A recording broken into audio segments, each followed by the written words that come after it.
22 अप्रैल 2025 पहलगाम पर आतंकवादी हमले ने पूरे देश को हिला दिया। जवाब आया तेज और निर्णायक ऑपरेशन सिंदूर।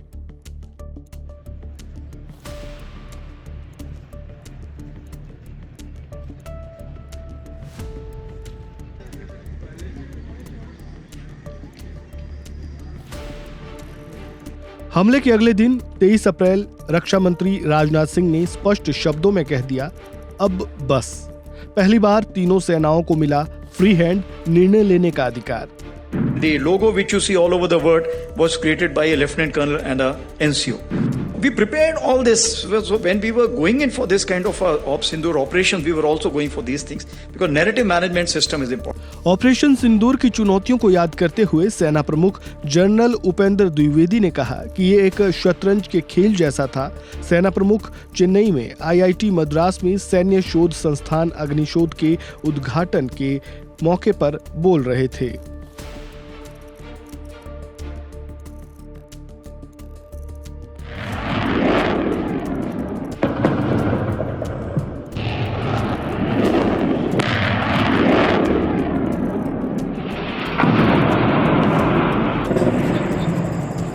सेना प्रमुख ने कहा कि यह कोई पारंपरिक युद्ध नहीं था।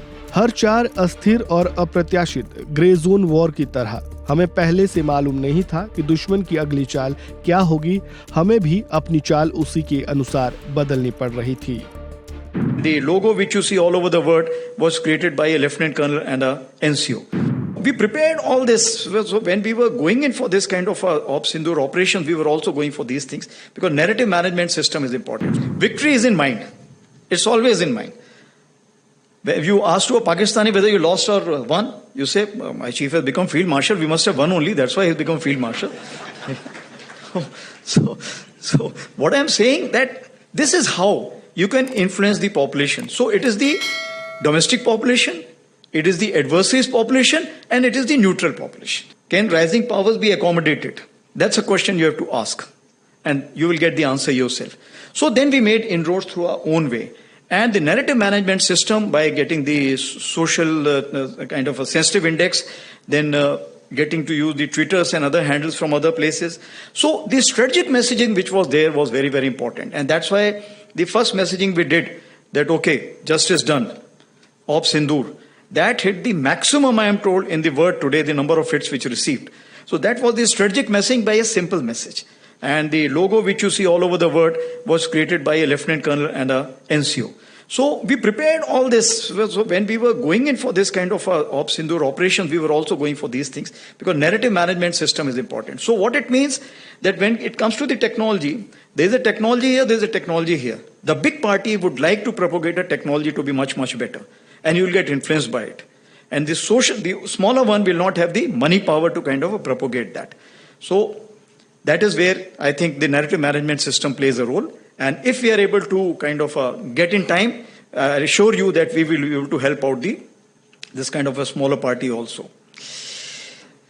As we dug through the OSINT, we could also declare the fake.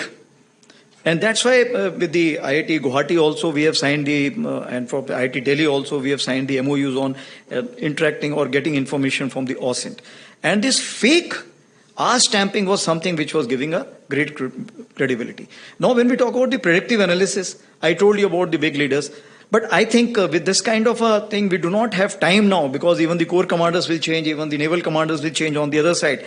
So we need to put in all this data and we should be able to see, okay, what is the thought process? What is he likely to do? No, predictive analysis is required. And that is where we all play a role in it. As far as the communication is concerned, of course, secure battlefield networks, it helped us in a big way. Cyber defense measures. This is something, whatever you do, you will find you are still short of effort. And you know that what kind of attacks which were carried out, and we could ward off, we could recoup back wherever it's required, we could rebound back. But next time, it may be much more. And whether that country will do it alone, it will be supported by some other countries, we do not know. But I have a strong hunch feeling that that country will not be alone. And that is where we have to be careful. 7 मई की सुबह भारत ने हवाई और missile strike से पाकिस्तान और पाकिस्तान अधिकृत कश्मीर के 9 आतंकवादी ठिकानों को निशाना बनाया। ये अभियान संयुक्त सैन्य अभियान था जिसे थल सेना, वायुसेना और नौसेना ने मिलकर किया था।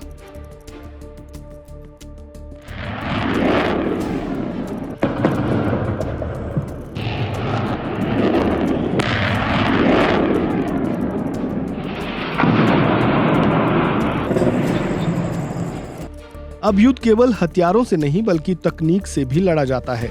ऑपरेशन सिंदूर में भी कनिक और सटीकता पर विशेष जोर था।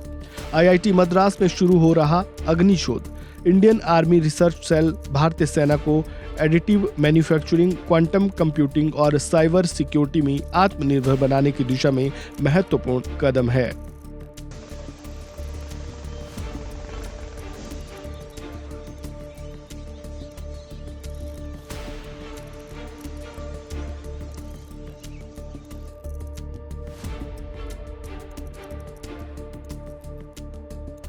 ऑपरेशन सिंदूर कोई ग्राउंड वॉर नहीं था, बल्कि इसे शब्दों और मानसिकता में भी लड़ा गया। पाकिस्तान ने अपनी जीत का दावा किया, लेकिन भारत ने पाकिस्तान की झूठी कहानी को दुनिया भर में बेनकाब कर दिया। युद्ध में बार साइकोलॉजी की भूमिका को रेखांकित करते हुए चीफ ऑफ आर्मी स्टाफ ने कहा कि विजय मन में होती है। ऑपरेशन सिंदूर ये सिर्फ एक सैन्य अभियान नहीं था, बल्कि भारत की नई सुरक्षा रणनीति की मिसाल था। राजनीतिक स्पष्टता, टेक्नो सक्षम रणनीति और साहस का संगम। ऑपरेशन सिंदूर मतलब स्ट्रेटजी, प्रिसीजन, विक्ट्री। इस वीडियो में फिलहाल इतना ही। खबरों से जुड़े ताजा अपडेट के लिए बने रहिए वन इंडिया हिंदी के साथ। धन्यवाद। Subscribe to One India and never miss an update. Download the One India app now.